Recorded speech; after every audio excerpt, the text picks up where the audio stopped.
Hello friends, అందరికీ నమస్తే. గుడిలో చేసుకునే కేసరి ప్రసాదాన్ని నేను ఈరోజు మీకు రెసిపీలా చూపించబోతున్నాను. సో ఈ రెసిపీ అనేది చాలా బాగుంటుందన్నమాట. సో ఇంకెందుకు లేటు స్టార్ట్ చేసేద్దాం. ఒక గిన్నెలో 3 గ్లాసెస్ ఆఫ్ వాటర్ తీసుకుంటున్నాను. మీరు ఏ గ్లాస్ అయితే తీసుకుంటున్నారో అదే గ్లాస్తో మనం 3 గ్లాసెస్ ఆఫ్ వాటర్ తీసుకోవాలి. సో అదే గ్లాస్తో మనం రవ్వ, నెయ్యి కూడా కొలుచుకుంటున్నాం. సో ఇందులో నేను ఒక ఫుడ్ కలర్ వేసేసాను. మీకు నచ్చిన ఫుడ్ కలర్ ఏదైనా వేసుకోవచ్చు, లేదంటే నార్మల్గా అయినా సరే వదిలేయచ్చు. సో ఒక ప్యాన్ తీసుకొని 3 టేబుల్ స్పూన్స్ ఆఫ్ గీ తీసుకొని అందులో కొంచెం కిస్మిస్ అలాగే కొంచెం జీడిపప్పు వేసి బాగా దోరగా వేయించుకోవాలి. ఇవి వేగిపోయిన తర్వాత మనం రవ్వ వేద్దామన్నమాట. రవ్వ కూడా చాలా బాగా దోరగా వేయించుకోవాలి. ఎప్పుడైతే ఇవి కొంచెం వేగినాయో అప్పుడు మనం రవ్వ కూడా మనం ఇందులో వేసేసేయచ్చు.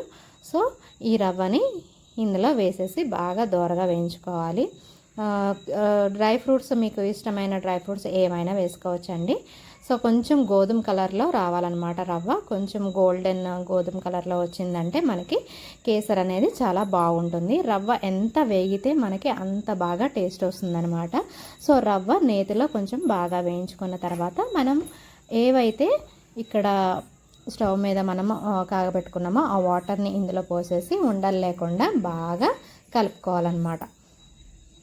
సో మనం కేసరిలో కొంచెం ఫుడ్ కలర్ వేసాం కదా, సో ఆ కలర్ అనేది వస్తుంది. ఇప్పుడు అదే గ్లాసుతో 1.5 కప్ షుగర్ అనేది వేసుకుంటున్నాను.